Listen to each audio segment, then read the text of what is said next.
Magluto tayo ng ginataang kohol. Slice na natin yung ating ginger.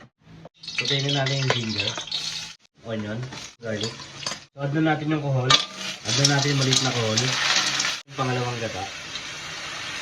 Dito natin pakukuluan yung ating kohol. Yung kakang gata.